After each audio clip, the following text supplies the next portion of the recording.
ಮಧ್ಯಾಹ್ನ ಊಟಕ್ಕೆ ಏನಾದರೂ ಸಿಂಪಲ್ಲಾಗಿ ಸಾಂಬಾರನ್ನ ರೆಡಿ ಮಾಡ್ಕೊಳ್ಳೋಣ ಅಂತ ಅಂದ್ಕೊಂಡು ಪಾಲಕ್ ಸೊಪ್ಪಿತ್ತು, ಪಾಲಕ್ ಪಪ್ಪು ಮಾಡೋಣ ಅಂತ ಹೇಳಿ ನಾನಿಲ್ಲಿ ಬೇಳೆನ ಬೇಯೋದಕ್ಕೆ ಇಡ್ತಾ ಇದ್ದೀನಿ. ಬೇಳೆನ 1-2 ಸಲ ನೀಟಾಗಿ ತೊಳೆದು ಬೇಳೆ ಮುಳುಗುವಷ್ಟು ನೀರನ್ನು ಹಾಕಿ ಅದಕ್ಕೆ 2-3 ಬೆಳ್ಳುಳ್ಳಿ, 2 ಹಸಿರು ಮೆಣಸಿನ್ಕಾಯಿ, ಸ್ವಲ್ಪ ಅರಿಶಿನ ಪುಡಿನ ಹಾಕಿ ಲಿಡ್ಡನ್ನು ಕ್ಲೋಸ್ ಮಾಡಿ 2-3 ವಿಷಲ್ನ ತಗೋತೀನಿ. ಬೇಳೆ ಮೆತ್ಕಾಕೋವರೆಗೆ ಬೇಯಿಸ್ಕೊಂಡ್ರೆ ಸಾಕಾಗತ್ತೆ.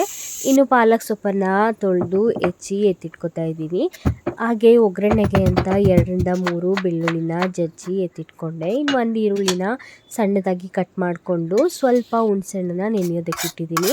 ಅಷ್ಟರಲ್ಲಾಗಲೇ ಬೇಳೆ ಕೂಡ ನೀಟಾಗಿ ಬೆಂದಿತ್ತು. ಅದನ್ನು ಸ್ಮ್ಯಾಶ್ ಮಾಡಿಕೊಂಡು ಒಗ್ಗರಣೆಗೆ ಒಂದು ಬಾಣಲಿನ ಇಟ್ಕೊಂಡು ಸ್ವಲ್ಪ ಎಣ್ಣೆ ಹಾಕಿ ಸಾಸಿವೆ, ಜೀರಿಗೆ, ಈರುಳ್ಳಿ ಹಾಗೆ ಒಣಮೆಣಸಿನ್ಕಾಯಿ, ಕರಿಬೇವು ಸೊಪ್ಪನ್ನು ಹಾಕ್ಕೊಂಡು ಬಾಡಿಸ್ಕೊಂಡು ಜೊತೆಗೆ ಸ್ವಲ್ಪ ಬೆಳ್ಳುಳ್ಳಿನ ಹಾಕ್ಕೊಳ್ಳಿ.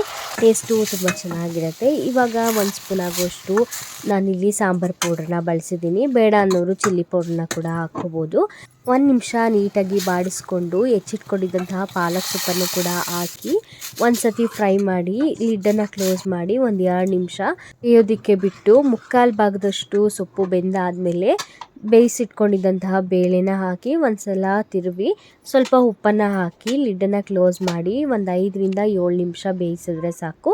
ಪಾಲಕ್ ಪಪ್ಪು ರೆಡಿ ಆಗುತ್ತೆ. ಇನ್ನು ಅದ್ರ ಜೊತೆಗೆ ಸೈಡ್ ಡಿಶ್ ಆಗಿ ಆಲೂ ತವಾ ಫ್ರೈನ ಮಾಡ್ಕೊಳ್ಳೋಣ ಅಂತ 2 ಆಲೂಗೆಡ್ಡೆನ ತಗೊಂಡು ಸಿಪ್ಪೆನ ತೆಗೆದು ನೀರಲ್ಲಿ ನೀಟಾಗಿ ತೊಳೆದು ಸ್ಲೈಸ್ನ ಚಿಕ್ಕದಾಗಿ ಮಾಡಿಕೊಂಡು ಒಂದು ಮಿಕ್ಸಿಂಗ್ ಬೌಲ್ಗೆ ಅದನ್ನೆಲ್ಲನ ಹಾಕ್ಕೊಂಡು ಸ್ವಲ್ಪ ಉಪ್ಪು, ಅಚ್ಕಾರದ ಪುಡಿ, ಅರಿಶಿನ ಪುಡಿ, ಪೆಪ್ಪರ್ ಪೌಡರು, ಧನಿಯಾ ಪುಡಿನ ಹಾಕ್ಕೊಂಡು ನೀಟಾಗಿ ಮಿಕ್ಸ್ ಮಾಡಿಕೊಂಡು ಪ್ಯಾನ್ ಮೇಲೆ ಸ್ವಲ್ಪ ಎಣ್ಣೆನ ಹಾಕಿ 2 ಸೈಡು ಮಗ್ಚಿ ಫ್ರೈ ಮಾಡಿಕೊಂಡ್ರೆ ಆಲೂ ತವಾ ಫ್ರೈ ರೆಡಿ. ನೀವು ಟ್ರೈ ಮಾಡಿ ಹೇಗೆ ಬಂತು ಅಂತ ಕಮೆಂಟ್ ಮಾಡಿ.